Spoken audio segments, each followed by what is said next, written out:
Les trois petits cochons. Récité par Nazira Kosti à moins de 5 ans. Il était une fois trois petits cochons, bien heureux, très drôles et tout joyeux, qui, avec leur maman, habitaient une maisonnette à l'orée d'une forêt. Mais un jour, la maisonnette vint trop petite pour ses 4 habitants.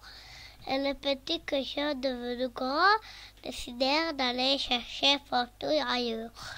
Leur maman s'embrassa tendrement et sur le pas de la porte, leur fit 1000 recommandations.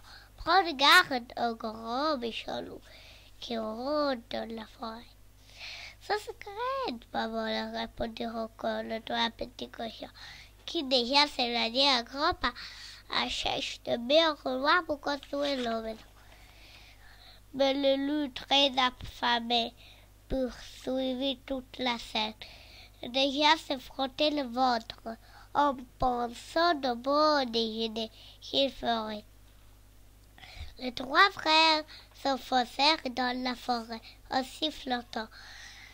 Le troisième petit cochon était aussi le plus drôle et le plus insouciant.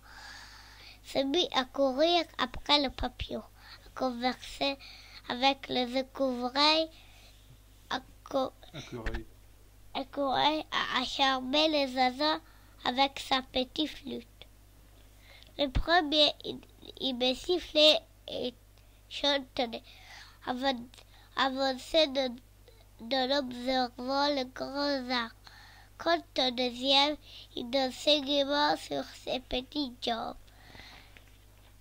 Nos maisons nous feront nous protéger du grand méchant loup, s'écria alors l'aîné.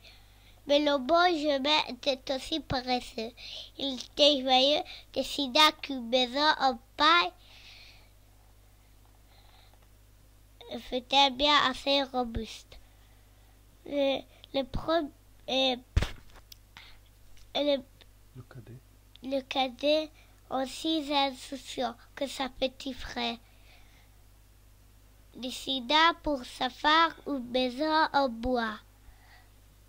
L'aîné des petits cochons désapprouva leur frère et déclara que sa maison, lui, serait en briques, le brique bien solide. Chacun se mit à l'ouvrage, de gros yeux noirs et féroces les observaient dans cachette. Au moins de temps qu'il ne faut plus le dire, la maison en paille fut terminée. Elle était bien jolie et les bons chemins décida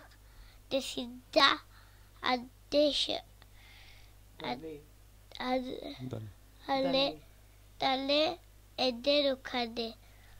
La maison en bois fut-elle bientôt achevée, et les deux frères, tout joyeux, partirent trouver leur aîné, en sautillant et en jouant de la musique. Juché sur le toit, le plus grand finissait sa cheminée. Ta maison est jamais prête pour la nuit, s'exclamait le deux frères. Tout joyeux, ils regagnèrent leur maison. De retour chez lui. De retour chez lui, le troisième petit cochon se mit à jouer de la flûte, et les oiseaux leur répondirent au cœur. Mais bientôt, grand silence sur le pas de la forêt. Enveloppa de la forêt. Quelle jolie maison, dit alors voix rocailleuse et terrible. Qui est là? Chementa le petit cochon.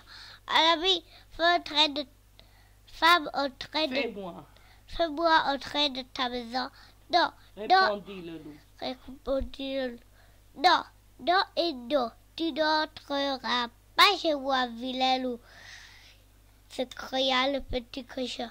Ah oui, répondit le loup affamé, et se mit à souffler si fort que la maisonnette au pas s'envola comme un futur de paille. Son propriétaire s'enfuit à tout genre, se réfugia chez le cadet.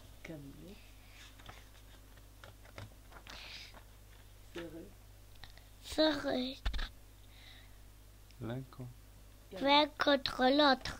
La troisième pour se donner le courage.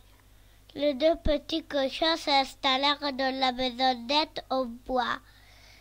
Mais bientôt le loup frappa à la porte. « Passe ton chemin, vilain loup, tu n'entreras pas dans ma maison. » répondit le cadet. Alors le loup se mit à pousser et à tirer si fort que la maisonnette de bois s'écroula. Les deux petits cochons se sauvèrent à tout genre. Ils s'arrivèrent chez le frère, qui leur ouvrit grand sa porte. « Vous serez à l'abri, mais le loup est très fort.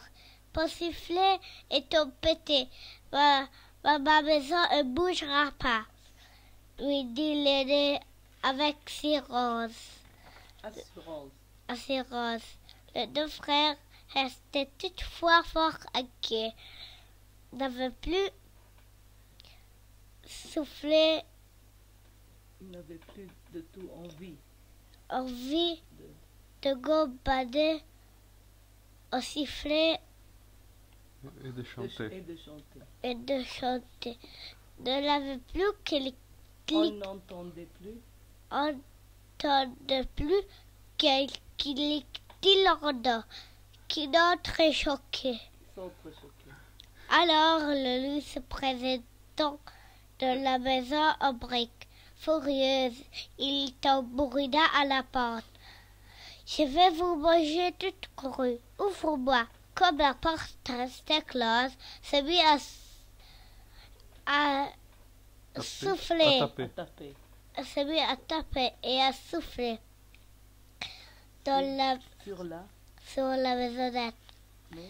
Mais il ne passa rien de tout. Bien à l'abri, dans la maisonnette en briques, les trois petits cochons riaient, se goussaient du loup.